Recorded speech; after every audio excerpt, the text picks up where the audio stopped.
Ishte viti 1900. Në qytetin e Galvestonit në Texas. Në atë vit, një stuhi që shkatërroi Galvestonin, gati e shkretoi që të gjithë qytetin. Pak më vonë, etërit e qytetit kërkuan ndihmën e një inxhinieri të shquar dhe të shkëlqyer projektimi. Ata i kërkuan të projektonte një mur përballë detit që të mund të qëndronte çdo stuhie të ardhshme. Këti inxhinieri projektues të mirënjohur dhe brillant, etërit e qytetit i thanë atij që siguria dhe jo kostoja duhet të ishte shqetësimi i tij kryesor.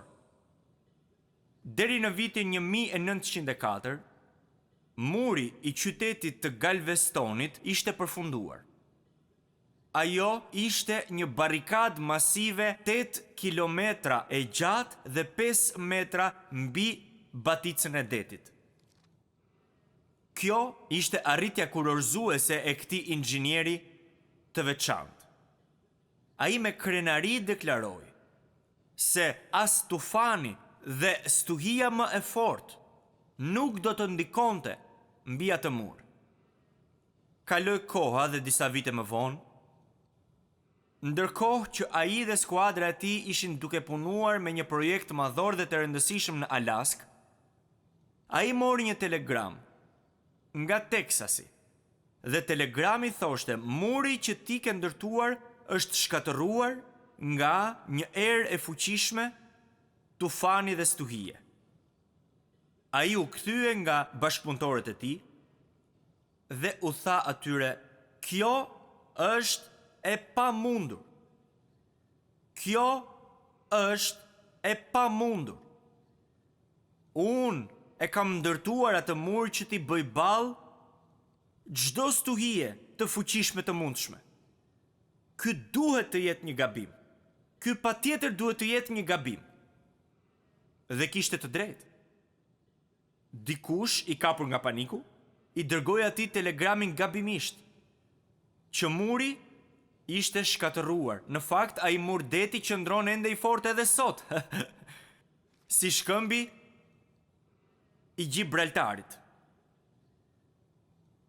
Dhe kur e mësova këtë histori në një farë mënyre, të paktën në zemrën time po vrisja mendjen se sa shumë prej nesh që pretendojnë se e njohin dhe e duan Jezusin, sa shumë prej nesh kur përballemi me stuhitë e jetës, na kap paniku dhe fillojmë të mendojmë më të keqen. Vras mendjen se sa prej nesh, në çastin që shohim një stuhi në horizont, i dorëzohemi frikës dhe mungesës së shpresës. Por përsëri, Perëndia është si ky ndërtues mjeshtër, por shumë herë më i madh, që po i thot gjithë secilit prej nesh: është e pamundur që ti të mbytesh sepse unë jam shkëmbi dhe streha jote. E po jam duke e mbyllur këtë seri të mrekullueshme mesazhesh mbi jetën e këtij njeriu të jashtëzakonshëm, Davidit, dhe do ta përfundojmë me një shënim pozitiv dhe të lavdishëm. Ne do ta mbyllim duke theksuar diçka që është shumë e rëndësishme.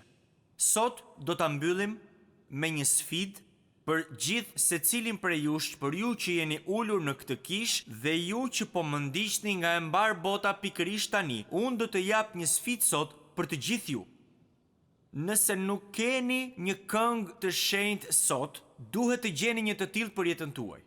Davidi kishte një këngë të shenjtë, tek e cila kthehej gjithmonë. Kur të shkoni në shtëpi, meditoni mbi 2 Samuelin 22.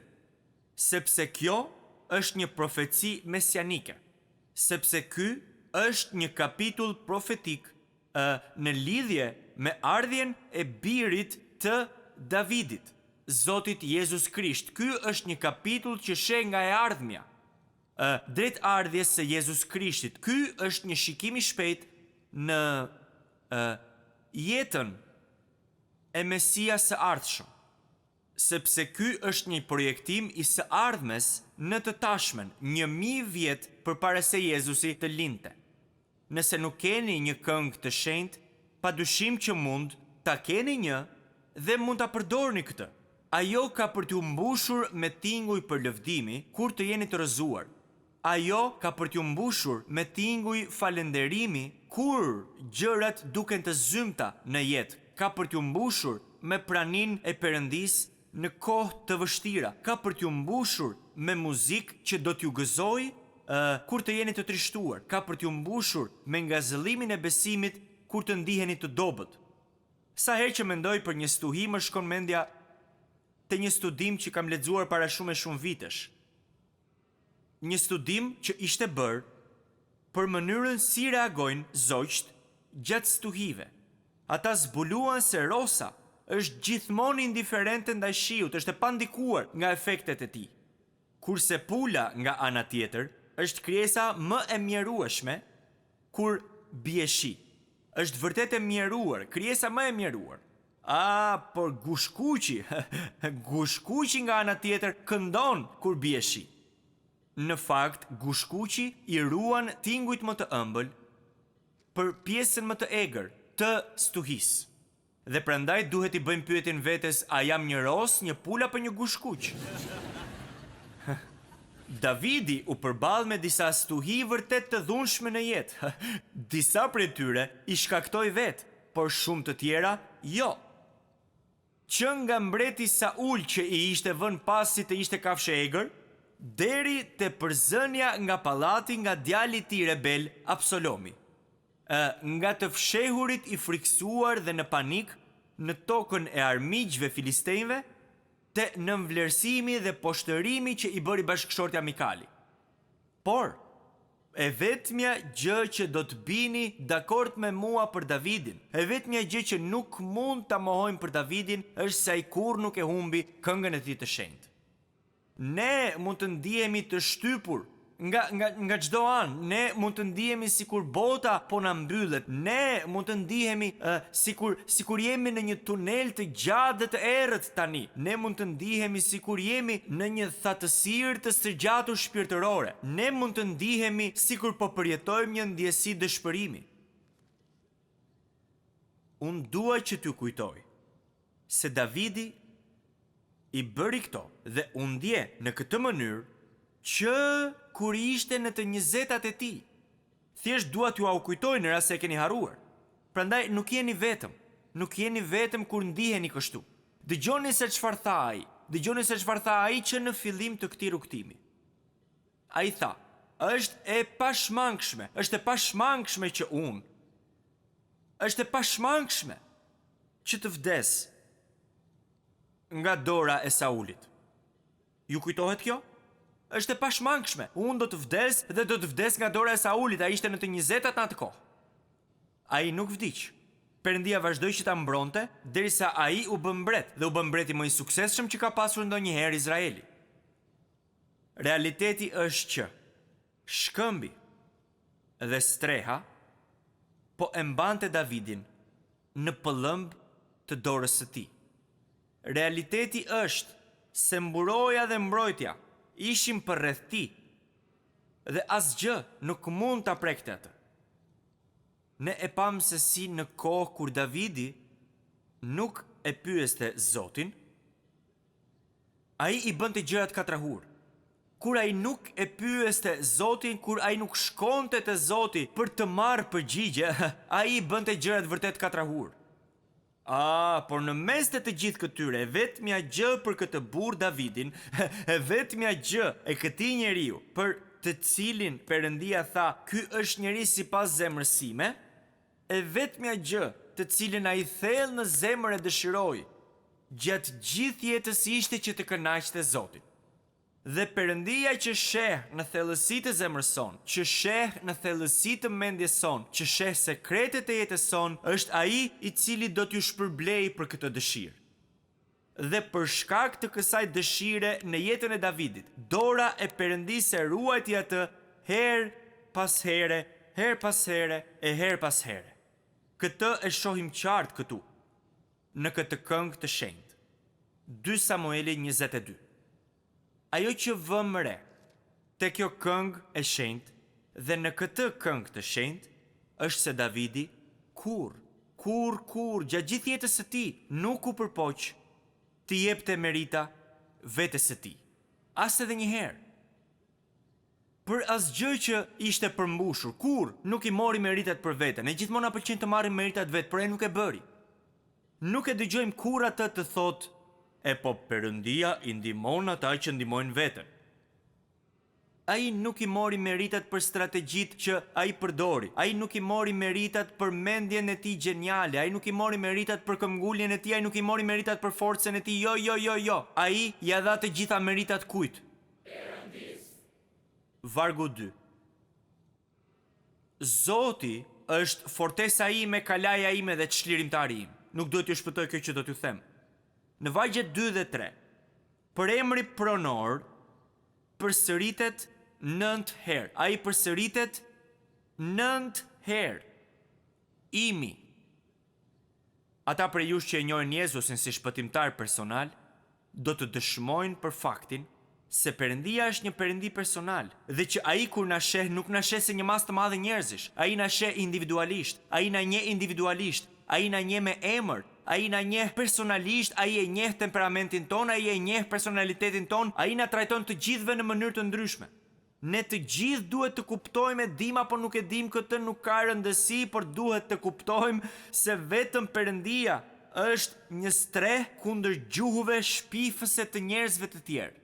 Që Perëndia është i vetmi shkëmb që na mbron nga stuhia e kritikave dhe refuzimit.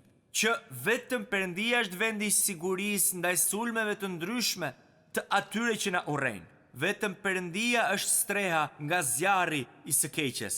Vetëm Perëndia është fortesa jon nga shigjetat e zjarrta të armiqve. Vetëm Perëndia është forca jon dhe fuqizuesi ynë në kohë tundimesh. Zoti është fortesa ime, kalaja ime dhe çlirimtari im.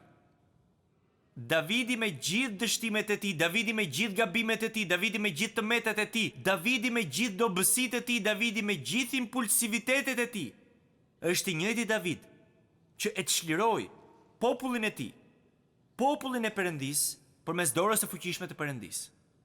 Është i njëjti David që besonte se Perëndia i tij është Perëndia i vetëm i vërtet.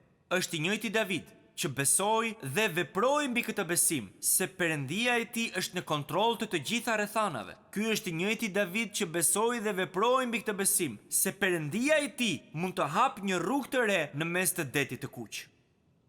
Dhe për këtë arsye Davidi kishte një këngë të shenjtë. A keni ju një këngë të shenjtë? Nëse nuk e keni, gjejeni një sot. Zoti është fortesa ime, kalaja ime dhe çlirimtari im. Për gjatë viteve kam dëgjuar njerëz të thonë, kur ti mbledh anijet në port, do të bëj këtë dhe atë gjë. Por këta kur nuk dërgojnë ndonjë anije diku. Ata janë njerëz që po presin të korrat, por që nuk kanë mbjell kurrë. Pastaj thonë, kur të vinë të korrat do të jap. Po kjo nuk kërkon besim. Besim do të thotë të hedhësh farën dhe të mbjellësh me bujari, duke i besuar Perëndisë së të korrave. Perëndia nderohet kur besimi ushtrohet në fillim dhe jo në fund. Perëndia e shpërblen këtë besim. Si shkëmbi ynë, ja se çfarë po na thot Davidi, si shkëmbi ynë, ai do t'i mbajë dhe do t'i mbështes ata që e ndërtojnë shpresën mbi të dhe mbi fjalën e tij. Ai do t'ju mbajë të palëkundur në kohë tërmetesh. Ai do t'ju mbajë të fortë kur stuhitë e jetës kërcënojnë që t'ju hedhin tutje. Ai do t'ju bëj të palëvizshëm kur era do të fryjë me tërbim të madh. Ai do të qëndrojë me ju kur të tjerët ju braktisin. Ai do t'ju mbajë të fortë përballë bubullimave dhe vetëtimave. Sepse është shkëmbi juaj, është fortesa jon, thot Davidi. Ai do të na jap strehim ndaj sulmuesve tan, atyre që na sulmojnë. Ai do t'i topit sulmet e shigjetave të armikut. Ai do të mbaj goditjet që ju jep armiku. Ai do t'ju fsheh nga duart e armikut. Ai do t'ju mbaj të fortë kur çdo kush tjetër po rrëzohet. Shkëmbi, fortesa, çfarë ka mbetur tjetër? Çlirimtari juaj. Si çlirimtari ynë, Perëndia na shpëton nga vetja jon. Sa herë shpëtoi Perëndia Davidin nga vetja e tij? Sa herë Perëndia më ka shpëtuar mua nga vetja? Shumë herë për t'u numëruar. por i mbaj mend mirë. Nuk mund të numëroj dot aq shumë. Ai është çlirimtari ynë. Ai na shpengon nga fuqia e egër e mëkatit. Ai na shpëton nga luani turfullues. Ai na shpëton nga vdekja e dytë. Prandaj pyetja është kjo. A keni ju një këngë të shenjtë? A keni ju një këngë të shenjtë? Nëse nuk keni, bëni mirë që të përdorni këtë. Vargu 3. Perëndia im shkëmbi në të cilin strehohem, mburoja ime, fuqia e shpëtimit tim. Strehimi im i lartë, streha ime, o shpëtimtari im, ti më shpëton nga dhuna. Nëse nuk arrini ta kuptoni dot idenë e plot të shkëmbit të fortesës dhe çlirimtarit, Davidi shpreson që ju ta kuptoni pjesën e mburojës, fuqisë së shpëtimit dhe kullës së lartë. Davidi me të gjitha të metat e tij e pa Perëndin e tij si Perëndin që është aq i fuqishëm sa të plotësoj çdo nevojë tuaje. Aq i fuqishëm që t'ju mbaj në të gjitha situatat e jetës.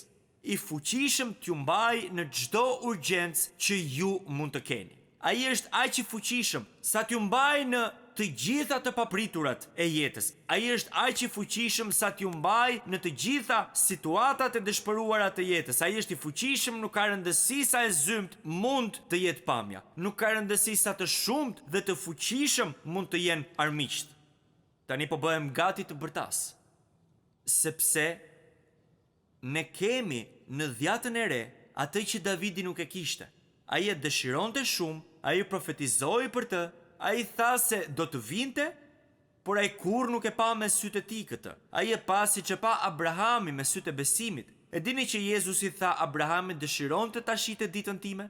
Davidi dëshironte që ta shite ditën që ne e kemi parë, që ne e marrim si të mirëqen dhe që mendojmë se shenjë pjekurisë shpirtërore është të vim në kishë 10 minuta me vonesë dhe të ikim 10 minuta më herët. Davidi, i cili profetizoi për ardhjen e Jezusit, të cilin ne e marrim për të mirëqen. Ne kemi Jezusin, birin e Davidit, zbulimin e vetëm të Perëndisë.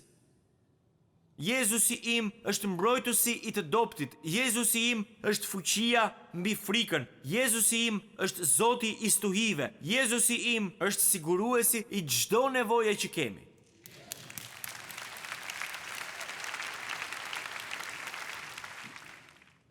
Për këtë arsye, ai është mburoja juaj. Ai është mburoja juaj. Si mburoja ime, ai më mbron nga sulmet e armikut. Si mburoja ime, që qëndron e palëkundur mes meje dhe armikut të shpirtit tim. Por si fuqia ose si forca ime, vërtet këtë kuptim ka, ai është fuqia e shpëtimit tim. Briri është gjithmonë simbol i fuqisë edhe forcës. Ai është fuqia e shpëtimit tim, që do të thotë se ai është garantuesi i shpëtimit tim. Dhe kur ndonjë njeri më thotë se një besimtar i vërtet është larguar, i them mos u shqetëso, Perëndia ka për ta kthyer sërish, duke e kapur për qafe. Do ta bëj. E ka bërë me mua. Dhe për këtë arsye në vargun 4 Davidi thotë: "Unë i kërkoj ndihmë Zotit që meriton të lavdërohet dhe kështu më shpëtoi nga duart e armiqve të mi." A shpresoj unë të shpëtoj nga armiqtë e mi? A dëshiroj unë të shpëtoj nga armiqtë e mi? Jo. A mund të jemi shpëtuar nga armiqtë e mi? Jo, unë jam shpëtuar nga armiqtë e mi. Pra, unë jam i shpëtuar në të shkuarën, në të tashmen dhe në të ardhmen. Më dëgjoni, po bëjmë gati që ta mbyll, sepse me atë që dua t'ju them, mund të ofendoj shumë njerëz, por gjithsesi lavdi Perëndisë. Më dëgjoni me kujdes. Ky është problemi me krishtërimin amerikan. Ky është problemi. Dhe derisa ta kapërcejmë këtë problem, ne nuk kemi për të pasur fitore, por vetëm rizgjime. Ka shumë besimtar, të cilët jetojnë gjithmonë në frikë dhe gjithmonë thonë Satani po më sulmon, unë po sulmohem, Satani po më sulmon, kam frikë se Satani do të më sulmoj. Më dëgjoni pak. Ne duhet ta sulmojmë atë. Ne duhet që t'i marrim territoret atij.